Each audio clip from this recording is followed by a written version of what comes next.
सबसे पहले मैं आप सभी लोगों को दिवाली की बहुत सारी शुभकामनाएं देता हूं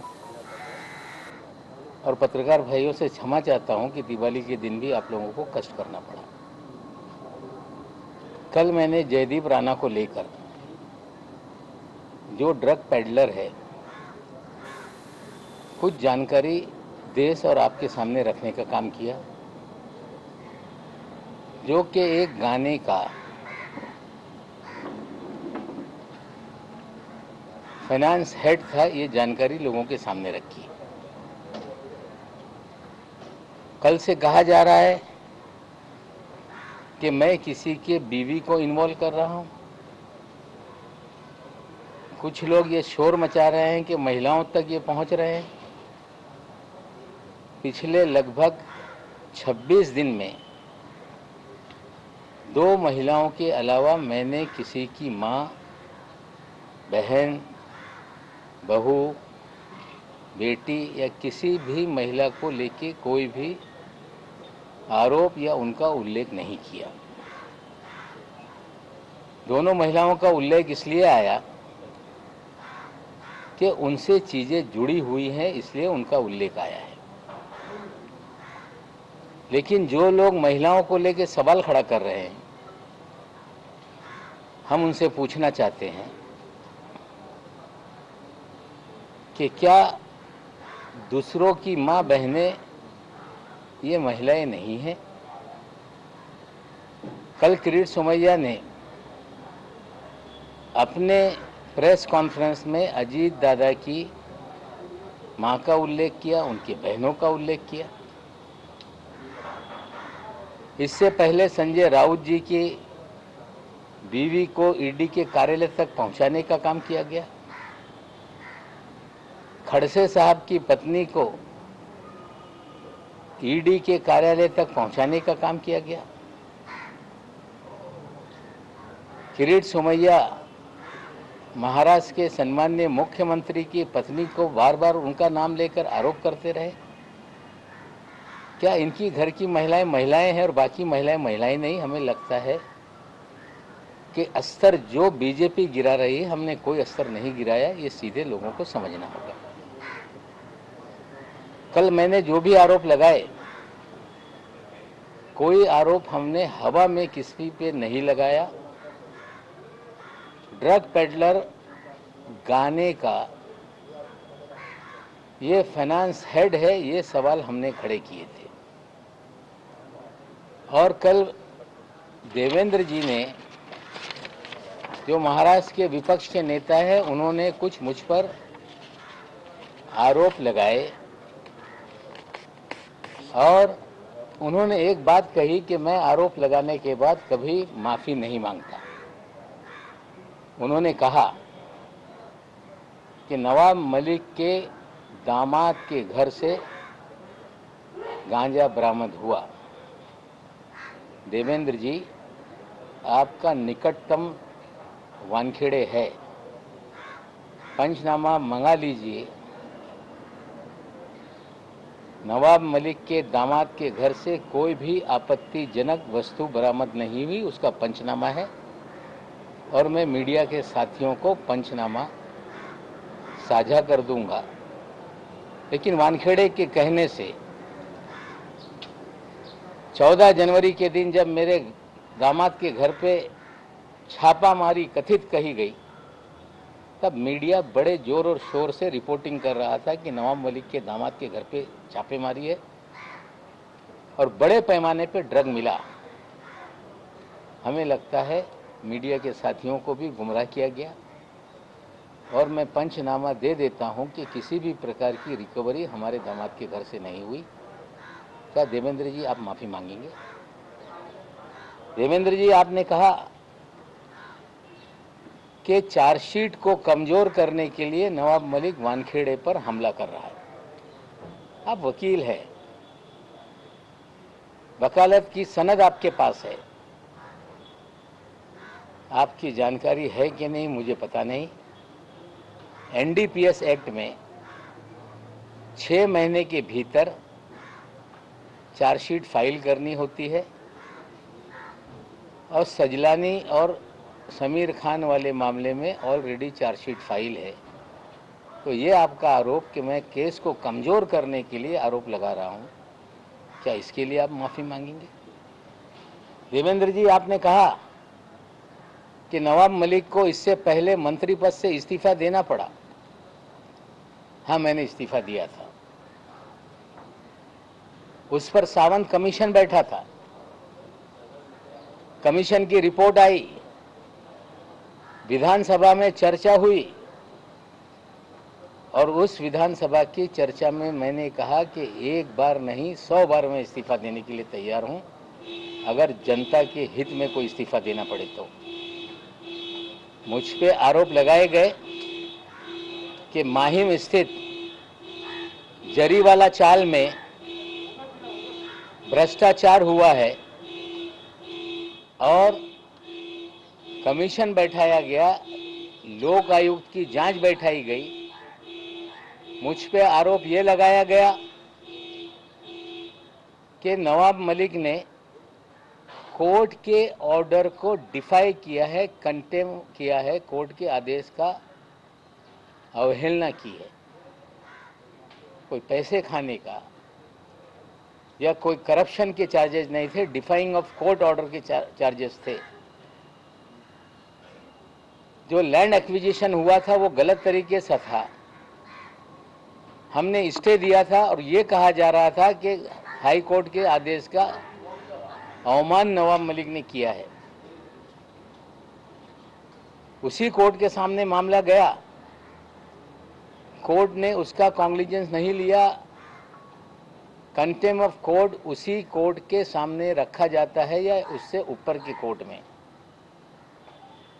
किसी कमीशन को, लोक आयुक्त को यह अधिकार नहीं कि कंटेम्प्ट पर वो किसी पे आरोप मढ़े।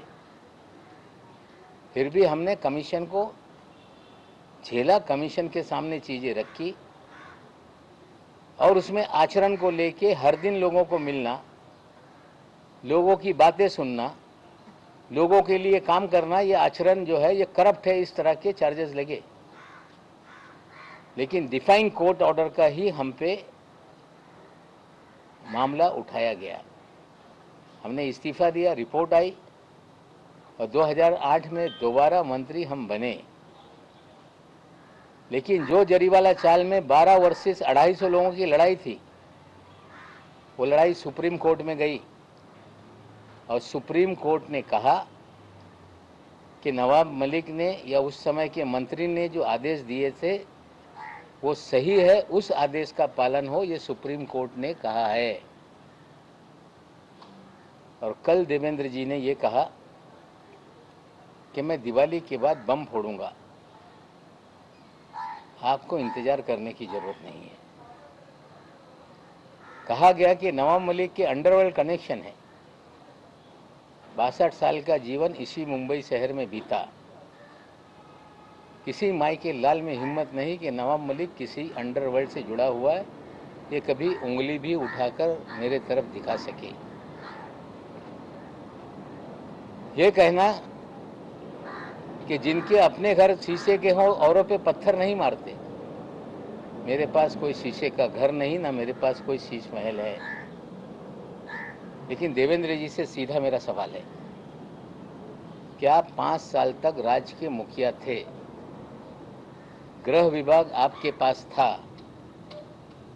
और शायद पूरा महाराष्ट्र जानता है, सबसे मुखर कोई देवेंद्र जी के कामकाज पे या पिछली सरकार पे सवाल उठाता था, उसका नाम नवाब मलिक है। और देवेंद्र जी, आप शायद भूल गए कि जिस दिन आपका 1 साल का कार्यकाल पूरा हुआ था, उसी दिन एक प्रेस में मैंने कहा था कि नकली देवेंद्र कौन घूम रहा है शहर में। आपको चेताया था मैंने। आपका भाई इस शहर में होटलों में क्या कर रहा था उसकी जानकारी हमने दी थी। आप जब चेंबूर वाले के घर पे जाते थे, हमने आपको चेताया था एक बार कि यहाँ मत जाइए। हमने कभी व्यक्तिगत वेंडेटा की राजनीति नहीं की। अगर उस समय उस होटल के फुटेज अगर मैं जारी कर देता तो शायद लोग मुंह दिखाने लायक नहीं रहते। आप कह रहे हैं कि नवाब मलिक के अंडरवर्ल्ड के संबंध है, अगर इतने हमले करने के बाद भी आप खामोश रहे, हमें लगता है कि एक राज्य का मुखिया अगर उसको जानकारी मिले कि कोई व्यक्ति नेता किसी अंडरवर्ल्ड से कनेक्टेड है तो उनकी जिम्मेदारी बनती थी कि उसी समय कार्रवाई करते और मुझ पे कार्रवाई करनी चाहिए थी। हमें लगता है कि जो सच्चाई सामने आ रही है उसको लेकर कोई हवा में तीर मार देने से मामला बंद हो जाएगा, ऐसा नहीं है। मैं देवेंद्र जी आपसे पूछना चाहता हूं कि आपके कार्यकाल में इस शहर में मुख्यमंत्री को ब्रीफिंग होती है कि शहर में पॉलिटिकल लोग क्या कर रहे हैं, शहर में क्या क्या चल रहा है। मैं पूछना चाहता हूं, फोर सीजन होटल में लगातार ड्रामा लेट्स प्रिडिक्ट मैच इस तरह की पार्टी का आयोजन होता रहा। उस पार्टी का आयोजक कौन है? वो पार्टी में एक एक टेबल की कीमत 15 लाख रुपए होती थी। रात भर जश्न चलता था। 15-15 करोड़ रुपए की पार्टी का आयोजक कौन था? क्या आपको जानकारी नहीं थी? और आपके रहते हुए पार्टी चल रही थी, सरकार बदलने के बाद पार्टी बंद हो गई। इस पे आज मैं सवाल खड़ा कर रहा हूं कि ये पार्टी का आयोजक कौन? क्या आपकी जानकारी नहीं थी कि 15 करोड़ रुपए की पार्टी चल रही है? क्या आपका पुलिस या तंत्र ये पूरी तरह से कमजोर था? ये सारे सवालों का जवाब आपको देना पड़ेगा। और ये कहना कि वानखेड़े पर दबाव मैं इसलिए बना रहा हूं कि दामाद का केस हल्का हो जाए, 8.5 महीने तक उस मामले पे कभी मैंने कोई भी वक्तव्य नहीं किया। लगातार आप लोग बोलते रहे कि इनका दामाद ड्रग के केस में बंद है, लेकिन कोर्ट ने जमानत दी। पिछले महीने की 13 तारीख को वो ऑर्डर सामने आई, उसे फंसाया गया। ये साफ है, न्यायालय में लड़ाई चल रही है, वो अपनी लड़ाई लड़ेंगे। लेकिन जो जानकारी मुझे है कि वानखेड़े जब से इस डिपार्टमेंट में आया, उसने अपनी एक प्राइवेट आर्मी खड़ा की। उस प्राइवेट आर्मी में किरण गोसावी, मनीष भानुशाली, फ्रेक्चर पटेल, आदिल उस्मानी, सैम डिसूजा, हीलू पठान, ये सारे लोग आपके प्राइवेट आर्मी के प्लेयर हैं। और प्राइवेट आर्मी इस शहर में धड़ल्ले से ड्रग का कारोबार भी करती है। छोटे छोटे मामले उजागर होते हैं, लोगों को फंसाया जाता है, और धड़ल्ले से बड़े मामले इस शहर में चल रहे हैं। और मैंने लगातार कहा कि वानखेड़े के जरिए हजारों करोड़ रुपए की उगाही हुई है। आर्यन खान के मामले में जो साली का बयान है कि 18 करोड़ की डील हुई थी, 8 करोड़ रुपया वानखेड़े के लिए मांगा गया था। सैम डिसूजा सामने आ गया है, वो कह रहा है कि इस तरह की डील थी। सैम डिसूजा भी इनके प्राइवेट आर्मी का ही प्लेयर है। इतने दिन से सैम डिसूजा का नाम चर्चा में है, वो कभी सामने नहीं आया। इसे भी सिखा के समझाकर भेजा गया, और वो कह रहा है कि एनसीबी के लोग उसमें नहीं थे। तो एनसीबी के कार्यालय में किरण गोसावी क्या कर रहा था? एनसीबी के डायरेक्टर के पीछे पोर्ट पे किरण गोसावी कैसे खड़ा था? कैसे 13 लोगों की तस्वीरें चिन्हित करने के लिए सभी को बांटी गई थी? किस तरह से डीजी एनसीबी कह रहे थे 3 तारीख के रात में कि देश के इतिहास में पहली बार मिड समंदर में एक कार्रवाई हुई है। दावा किया जा रहा था कि 15 दिन से प्लानिंग चल रही थी। पूरा फर्जीवाड़ा ये जो है ये वानखेड़े रच रहा था। हमने पहले दिन से गोसावी पे सवाल खड़े किए, भानुशाली पे सवाल खड़े किए, हमने फ्लेचर पटेल पे सवाल खड़ा किया, हमने 3 लोगों को क्यों छोड़ा ये सवाल खड़ा किया, लेकिन हर बार सत्यमेव जयते कर कर भागने लगे। ये फर्जीवाड़े का खेल ये छोटा मोटा नहीं। 15/2020 एक केस समीर वानखेड़े के आने के बाद एनसीबी ने दर्ज किया है। उसी केस में सारा अली खान को हाजिर कराया गया।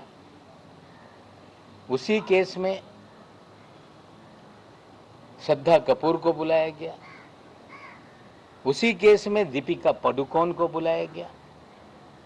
सारी फिल्म इंडस्ट्री को 15/2020 की केस में बुलाया गया। आज तक ना वो केस बंद हो रहा है, ना चार्जशीट हो रही है। ऐसा क्या है कि 14 महीने तक कोई केस बंद ही नहीं होता है।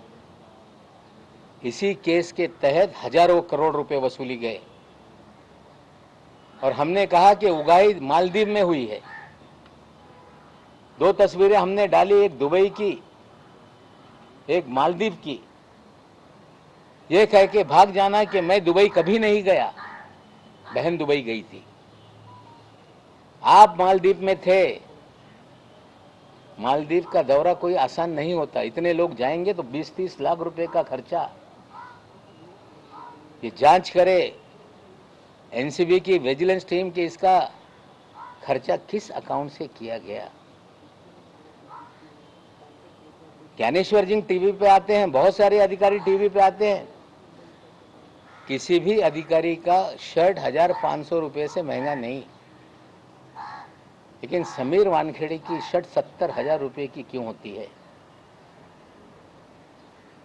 हर दिन नया कपड़ा पहन के क्यों आते हैं? मोदी साहब से भी आगे निकल गए। पतलून लाख रुपए की, पट्टा 2 लाख रुपए का, जूता 2.5 लाख रुपए का, घड़ी 50 लाख रुपए की, 25 लाख रुपए की, 30 लाख रुपए की। एक अपराइड अफसर, वे सारी तस्वीरें आप लोगों को दे दूंगा। अगर जिस तरह के कपड़े इन तमाम दिनों में उन्होंने पहने, उसकी कीमत ही 5-10 करोड़ रुपए की है।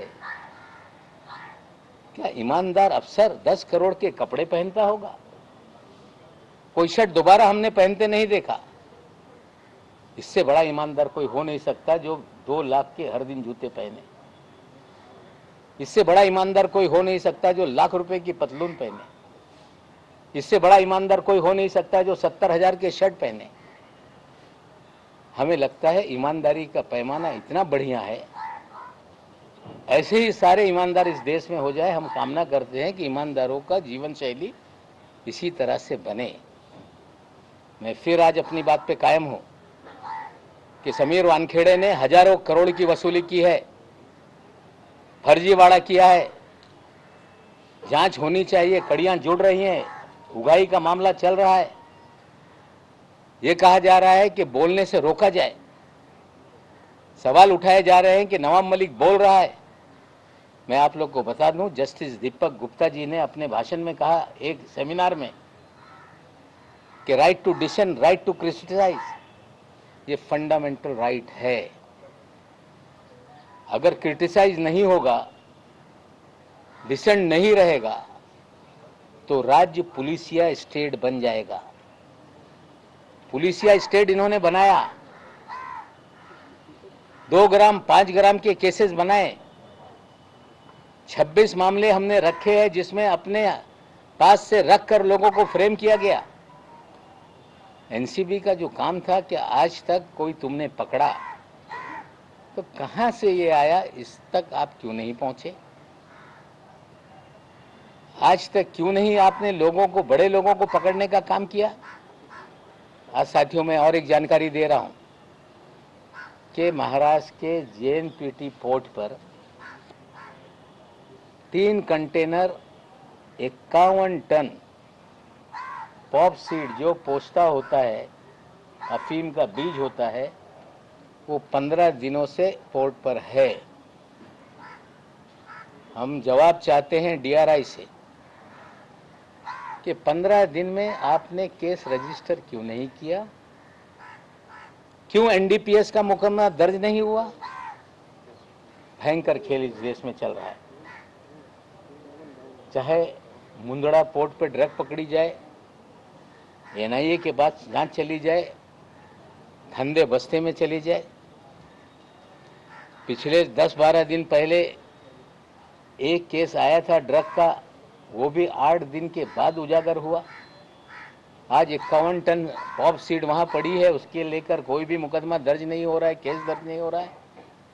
पूरा खेल ड्रग का कहीं ना कहीं राजनीतिक संरक्षण के बिना नहीं चलता और ये बहुत ही खतरनाक तरीके से देश को उलझाया जा रहा है।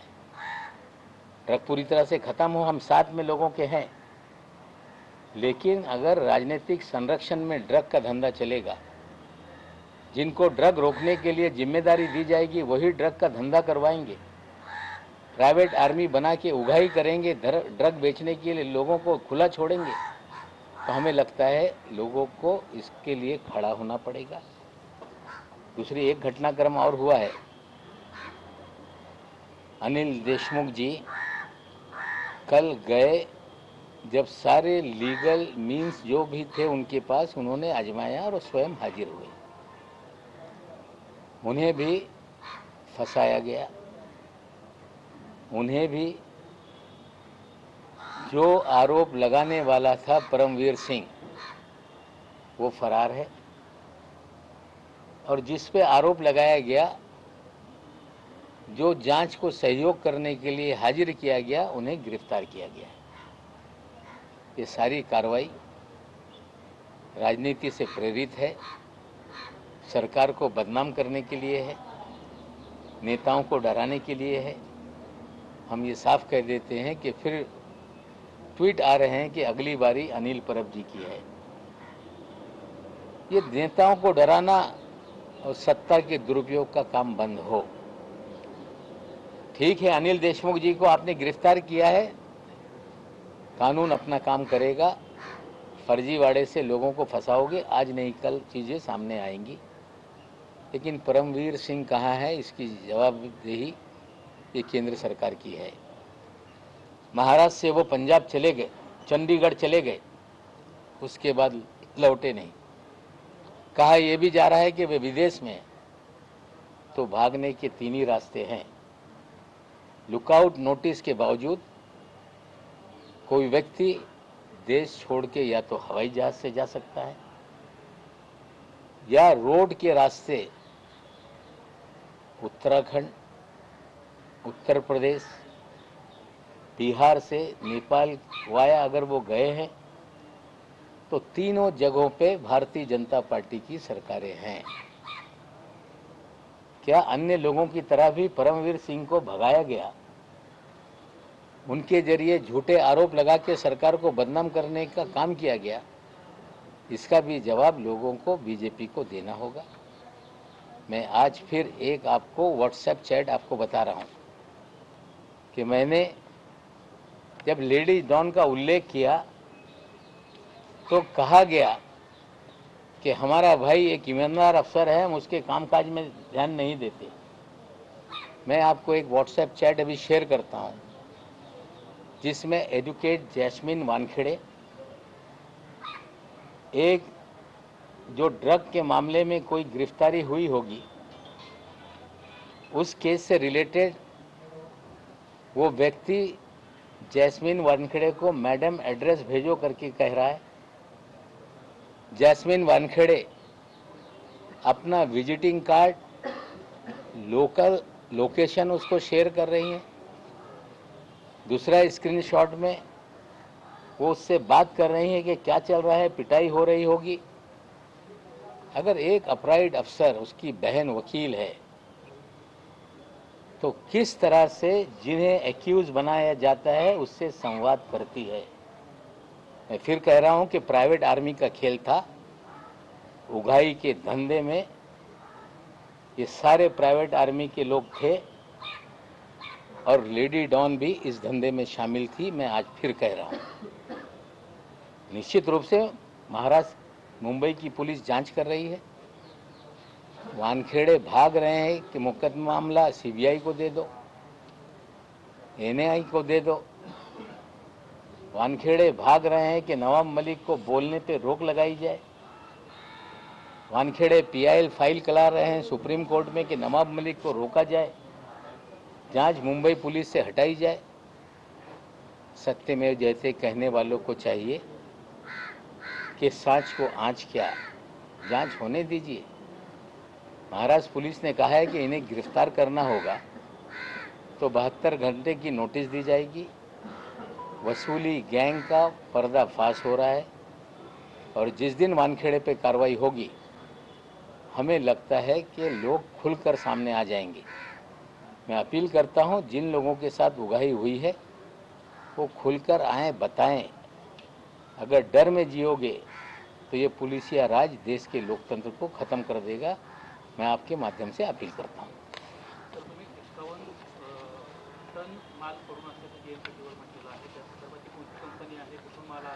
नाही, याच्या सगळ्या कागदपत्र माझ्याकडे थोड्या वेळेत येणार आहे। मी आपल्याला व्हॉट्सअपवर सगळं शेअर करते हैं।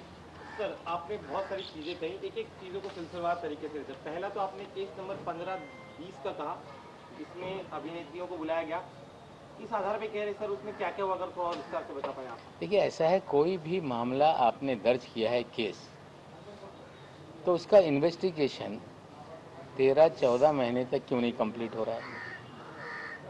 उसी केस में आपने फिल्म जगत के लोगों को बुलाया, ये कह के कि व्हाट्सएप चैट में मिला है, और आज तक उस केस में कोई भी गिरफ्तारी नहीं हुई है। उसी केस की आड़ में उगाही का धंधा है। क्लोजर या तो कर देते या चार्जशीट लगा देते, लेकिन 14 महीने तक एक मामला खुला हुआ है जिसमें फिल्म वालों को लगातार सम्मन किया जाता है, उगाही की जाती है। इससे बड़ा उदाहरण नहीं हो सकता। सर, आर्थिक की बात की हजारों करोड़ उगाई, उसके लिए कुछ सबूत मिल पाए आपको? क्योंकि देखिए, ऐसा है कि अभी तो 18 करोड़ की डील वाला मामला खुल रहा है। 8 करोड़ रुपया वानखेड़े के लिए मांगा गया था, ये बात सामने आ रही है। अगर डील हो रही थी आर्यन को लेके 18 करोड़ की, तो सारे अभिनेता अभिनेत्रियों से डील हुई है। डर के मारे कोई नहीं बोल रहा है। मालदीव में भी उगाही हुई, घर के लोग भी उगाही के धंधे में थे, प्राइवेट आर्मी के सारे लोग उगाही के धंधे में थे। हमें लगता है अभी एक उगाही का मामला जो खुला है, पुलिस उसकी जांच कर रही है, कड़ियाँ खुलेंगी।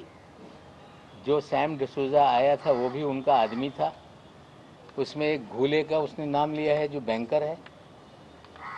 एक और कोई सुनील पाटिल का नाम सामने आया है। मेरी जानकारी है कोई वाघमारे नाम का भी व्यक्ति उसमें है।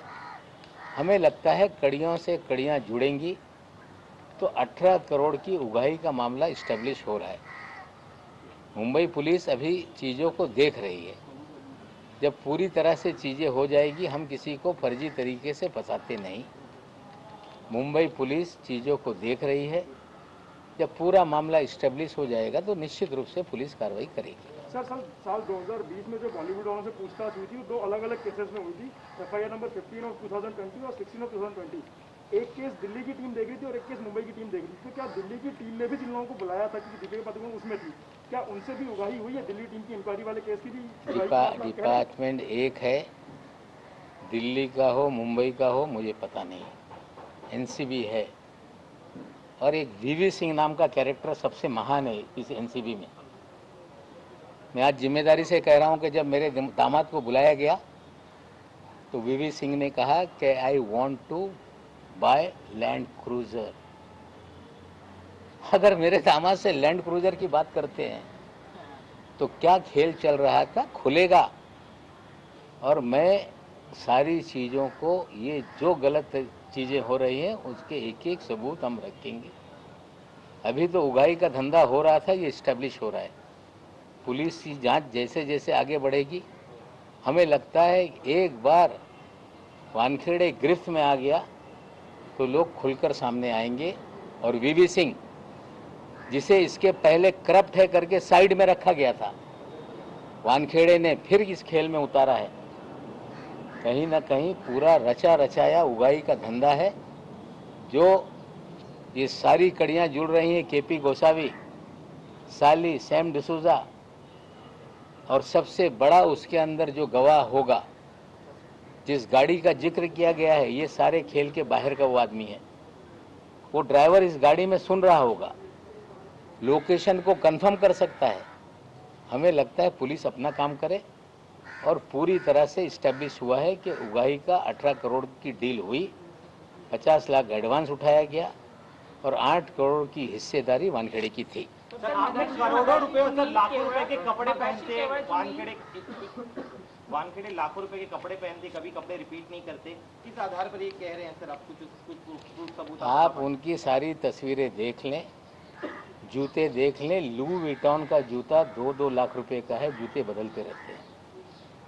बर्बरी के शर्ट आप देखेंगे जो 50,000 से ऊपर शुरू होता है। टी शर्ट आप देखेंगे जिसकी कीमत 30,000 से शुरू होती है।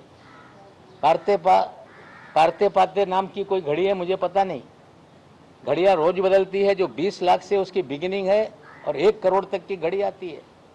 ईमानदार अफसर का ये पहरावा, ईमानदार अफसर का ये रहन सहन, हम कामना करते हैं कि इतना जो रहन सहन है ईमानदार अफसर का, ये पूरे देश के ईमानदार लोगों का हो जाए। हम कामना करते हैं। ईमानदारी का पैमाना ये है, तो हमें लगता है कि ये कोई नया पैमाना इस देश में शुरू हुआ है। ये सवाल हम पूछते हैं। सर मगाशी सर तुम्ही समीर वानखेडे पर्यंतच होतात, आता तुम्ही एनसीबीच्या सगळ्याच लोकांना त्याच्यामध्ये तुमचं म्हणणं आहे का की आता एनसीबीचे सगळेच लोक याच्यामध्ये इन्व्हॉल्व आहे? कालपर्यंत तुम्ही केवळ समीर वानखेडे आणि त्यांची गँग असं तुम्ही म्हणत होतात, आज तुम्ही म्हणताय की एनसीबीचे इतर अधिकारी सुद्धा त्याच्यामध्ये? नाही, व्हीव्ही सिंग आहे एनसीबी मध्ये। व्हीव्ही सिंग आणि माने नावाचा त्यांचा ड्रायव्हर, हे प्रायव्हेट आर्मी सोबत हे 2 अधिकारी जास्त इन्व्हॉल्व आहे। मी आज पुन्हा हे दाव्याने सांगतोय। अनिल देशमुख साहेब, ज्यांच्यावर पॉलिटिकल मोटिवेशननी परमवीर सिंग ज्यांनी वाजेंना रिइन्स्टेट केला होता, त्यांच्या माध्यमातून या शहरामध्ये दहशत निर्माण करून खंडणी गोळा करत होते। हे गोष्ट समोर आल्यानंतर अनिल देशमुख साहेबांनी आणि माननीय मुख्यमंत्रींनी परमवीर सिंग यांना त्या पदातून होमगार्डकडे ट्रान्सफर केल्यानंतर परमवीर सिंगनी 100 कोटीचा टार्गेट देण्यात आला होता असा आरोप केला। तदनंतर केस सीबीआयकडे गेली। सीबीआयने याचा तपास सुरू केला आणि एक राजकीय कट कारस्थान करून या सरकारला बदनाम करण्यासाठी त्यांच्यावर कारवाई सुरू झाली। ते न्यायालयामध्ये दाद मागत होते। वारंवार ईडीच्या संमन आल्यानंतर त्यांना उत्तर देत होते की मी कोर्टाकडे दाद मागितलेली आहे, त्यानंतर मी तुमच्याकडे येणार आहे। ते स्वतः काल गेले। 4.5 कोटी रुपये त्यांनी वाजेंनी जे सांगितलं आहे त्याच्या आधारावर त्यांच्यावर आरोप निश्चित करण्यात आला। पण ज्यांनी हा आरोप लावला तोच फरारी आहे, तोच समोर येत नाही। बातमी येत आहे की ते बेल्जियममध्ये कुठेतरी आहे। लुकआउट नोटीस असताना ते बाहेर पडून कसे गेले? त्यांना सेफ पॅसेज देण्यात आला काय? 3च मार्ग त्यांना होऊ शकते, एक तरी समुद्र मार्गाने ते गेले असतील, मग ते पण केंद्र सरकारच्या अंतर्गत आहे। हवाई मार्गाने गेले असतील ते पण केंद्र सरकारच्या अंतर्गत आहे, किंवा रोड मार्गाने नेपाळच्या माध्यमातून ते पडून गेले असा सांगण्यात येत आहे।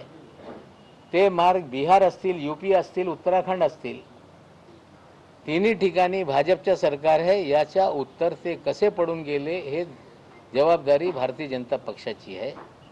राजकीय सूडबुद्धीने लोकांवर बोगस केसेस निर्माण करताय, लोकांवर दडपण करणे, दबाव निर्माण करणे. जे बंगालमध्ये उद्योग होता तोच उद्योग महाराष्ट्रामध्ये आहे. देवेंद्रजी सांगताय की अर्धा मंत्रिमंडळ हे तुरुंगात जाणार आहे. केंद्रीय यंत्रणा तो CBI असेल, इन्कम टॅक्स असेल, ED असेल, NCB असेल, याचा वापर करून या राज्याला, राज्य सरकारला, महाराष्ट्राच्या नेत्यांना बदनाम करण्याचा कट कारस्थान आहे. यांना कळलं पाहिजे. आमच्या नेत्यांना पण तुम्ही नोटीस पाठवला होता. महाराष्ट्राची जनता पवार साहेबांना नोटीस आल्यानंतर निवडणुकीमध्ये त्याचा उत्तर लोकांनी दिलंच आहे. आणि महाराष्ट्राची जनता उघड्या डोळ्यांनी बघते की भाजप या यंत्रणेचा वापर करून लोकांवर दबाव दडपण कसं निर्माण करते आणि निश्चित रूपाने याचा उत्तर जनता देईल. इनकम टैक्स की जो ऑफिसर्स है सर, इनकम टैक्स की जो बात की आपने सर, एक डिपार्टमेंट का उन्होंने आज अजीत पवार की 1000 करोड़ रुपए की प्रॉपर्टी जो है वो प्रोविजनली अटैच की है. इसमें गोवा का नहीं, देखिए ऐसा है, बेनामी होगी कोई अगर है तो उनको अटैच करने का अधिकार है. लेकिन बेनामी का मतलब ये नहीं होता कि किसी के नाम से नहीं है. कोई ना कोई उसका मालिक होगा. आप ये कह दो कि ये संपत्ति इसकी है, ऐसे नहीं चलता. कोई कारोबारी है उसकी संपत्ति है. कोई अजीत पवार के ड्राइवर की संपत्ति नहीं, कोई अजीत पवार के नौकर की संपत्ति नहीं. किसी और की संपत्ति आप अटैच करके उस पर ये अजीत पवार की बेनामी संपत्ति है, ये आरोप लगाना उचित नहीं. ये ऐसा नहीं कि भारतीय जनता पार्टी के मंत्रियों के ड्राइवर के नाम पे कोई संपत्ति निकल आई. ये ऐसा नहीं कि कोई बीजेपी के केंद्रीय मंत्री के किचन के कुक के नाम पे संपत्ति निकल आई. हमें लगता है ये बदनाम करने का खेल है. और कोई भी एजेंसी कार्रवाई करती है और उसे हर व्यक्ति को न्यायालय में अपनी लड़ाई लड़नी पड़ती है. भुजबल साहब को लेके भी इसी तरह से हुआ. महाराष्ट्र सदन को लेके आरोप लगाए गए और कोर्ट ने कह दिया कि इसमें कोई भी तरह का करप्शन नहीं हुआ. हमें लगता है डराने का, बदनाम करने का खेल है. हम लोग इस खेल से डरने वाले नहीं हैं. आपके एलिगेशंस के बाद 24 घंटों में अनिल देशमुख को अरेस्ट किया गया. अब अजित पवार की जो बेनामी प्रॉपर्टीज कही जा रही हैं उस पे अटैचमेंट की बात हो रही है.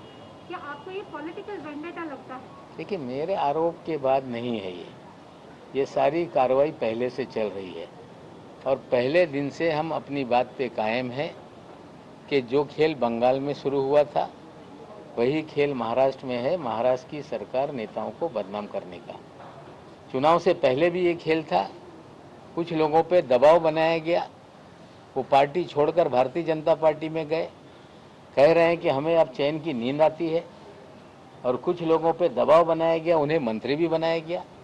तो दल बदल कराना, सरकारें गिराना, ये राजनीतिक खेल सारी एजेंसियों के जरिए किया जाता है. लेकिन महाराष्ट्र की सरकार इस सारे खेल से ये डरने वाली नहीं. ना कोई नेता डरेगा. अन्याय हो रहा है उसके खिलाफ हम लड़ेंगे. सर, आपके पुराने आरोपों पर मुंबई पुलिस की SIT हो या फिर केंद्र की SCT हो, वो जांच कर रही है एक्सटॉर्शन के मामले में. लेकिन आज 15-20 का जो आपने मामला उठाया वो बड़ा आरोप है. क्या उसको लेकर भी अलग से जांच करवाई जाएगी मुंबई पुलिस या फिर आप मुख्यमंत्री से बात करेंगे? नहीं, देखिए ऐसा, उससे जुड़ा हुआ है पूरा मामला. देखिए ऐसा है कि जो भी कंप्लेंट हुई है उसको लेके लोग जांच कर रहे हैं.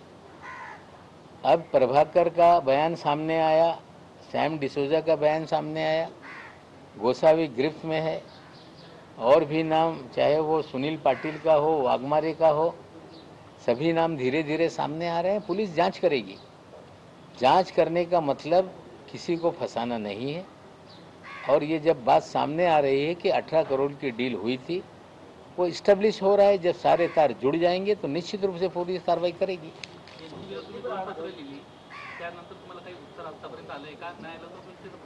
हे बघा, असं आहे, NCBला मी पत्र लिहिलं आहे की याला निनावी पत्र म्हणून दुर्लक्षित करू नका, याच्यात गंभीर विषय समोर आलेले आहे. एका पंचांनी सांगितलेलं आहे की नायजेरियन नागरिक यांना बोगस केसमध्ये फसवण्यात आला, ब्लँक पेपरवर सह्या घेण्यात आली.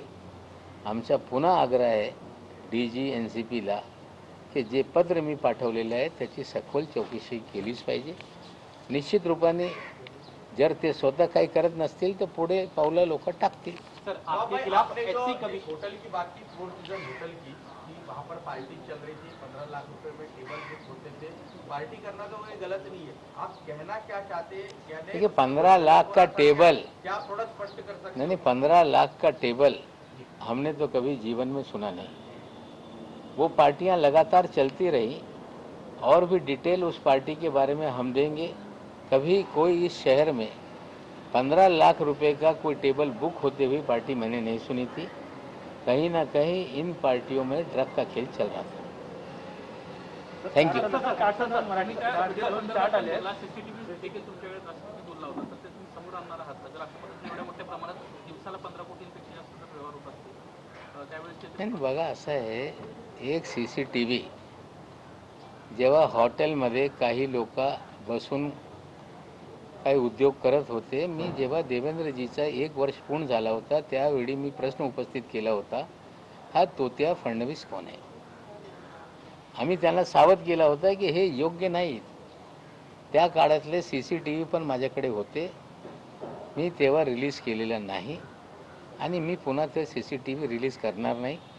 समझदार को इशारा काफ़ी है. सर आपके खिलाफ सर एससी कमीशन में वो गए हैं, क्या आप भी लीगल कोई जानकारी ले रहे हैं? देखिए SC कमीशन में वो गए कि मेरा सर्टिफिकेट वैध है. अरुण हलदर जी पहले दिन बोल रहे थे कि उन्होंने धर्म परिवर्तन नहीं किया, दूसरे दिन उनके घर पे चले गए. हमने कहा कि उनका ये अधिकार नहीं है.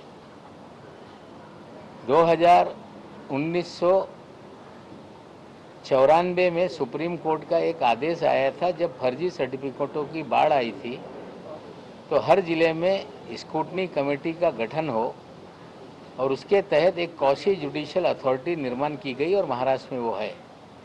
हलदर जी का वो जुरिडिक्शन नहीं था, वो सर्टिफिकेट को वैध डिक्लेयर कर रहे थे. वो भी जिस पे आरोप लग रहा था उसके घर जाके कल ये गए. वहाँ पे सापला जी पूर्व केंद्रीय मंत्री जो SC कमीशन के चेयरमैन हैं, उनको कागजात उन्होंने सौंपा है और उन्होंने स्पष्ट कर दिया कि मैं महाराष्ट्र की सरकार को भेजूंगा.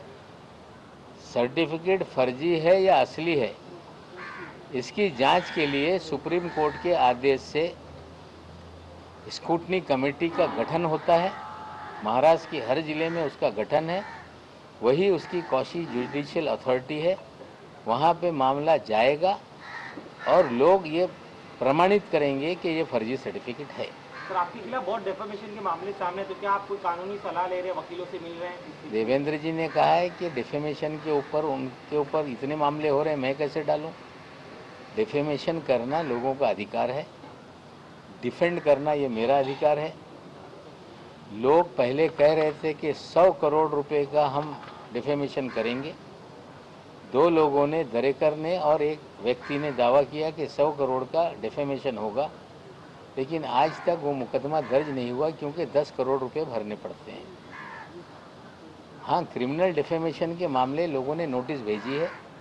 मुझे किसी भी न्यायालय से किसी भी तरह का संबंध नहीं आया. भाई जब भी आरोप लगे हैं महाराष्ट्र गवर्नमेंट के किसी भी मंत्री पर, तो CBI ED ने इसकी जांच शुरू कर. अब कहा जा रहा है कि दिवाली के बाद बम फोड़ा जाएगा. तो क्या आपको चिंता हो रही है कि आपके खिलाफ भी जांच शुरू हो जाएगी? हम हैं तैयार, मैंने कल कहा है तैयार हम. अरे खाली ये तो ED CBI की धमकी तो कई दिनों से दी जा रही है. लेकिन एक गंभीर विषय फिर मैं बोल दूं, कल जिस तरह से परवीन दरेकर जी ने और चंद्रकांत पाटिल जी ने कहा कि इसके अंजाम बुरे होंगे, अभी तक तो धमकियां राजस्थान से आ रही थी, अब सीधे महाराष्ट्र BJP के अध्यक्ष, विरोधी पक्ष नेता धमकी दे रहे हैं कि अंजाम बुरे नहीं होंगे. ठीक है, राजनीतिक लड़ाई के अंजाम बुरे होंगे, हमें कोई डर नहीं. कोई आप दुरुपयोग करके मुझे जेल में डाल दो, उसका मुझे डर नहीं. लेकिन मेरे भाई बहन, पोता पोती, नाती भतीजे, इन सभी लोगों के बारे में लोग जानकारी हासिल कर रहे हैं कि 4 साल का बच्चा कहाँ पढ़ता है, अगर ये परिवार के सदस्य को किसी भी तरह का नुकसान हुआ तो इसकी पूरी जिम्मेदारी चंद्रकांत पाटील और दरेकर की होगी। Thank you. नवाब मलिक यांनी आपल्या या पत्रकार परिषदेमध्ये देवेंद्र फडणवीसांपासून समीर वानखेडेंपर्यंत पूर्ण घणाघात केलेला आहे। देवेंद्र फडणवीस यांच्यावर पुन्हा एकदा त्यांनी आरोप केलेला आहे। जयदीप राणा याच्या संदर्भात आपल्याकडे पुरावे असल्याचं आणि ते व्हॉट्सअप चॅट देखील आपण लवकरच पुढे आणणार असल्याचं नवाब मलिकांनी म्हटलं। सर्वांचे एक एक करून आपण पुरावे आणणार असंही त्यांनी म्हटलं। माझ्या जावयाच्या घरी ड्रग्ज सापडलं नाही या संदर्भातला पंचनामा सुद्धा आपण सादर करू असं नवाब मलिक यांनी म्हटलेलं आहे। देवेंद्र फडणवीस यांनी माफी मागावी अशी मागणीही नवाब मलिक यांनी केली आहे।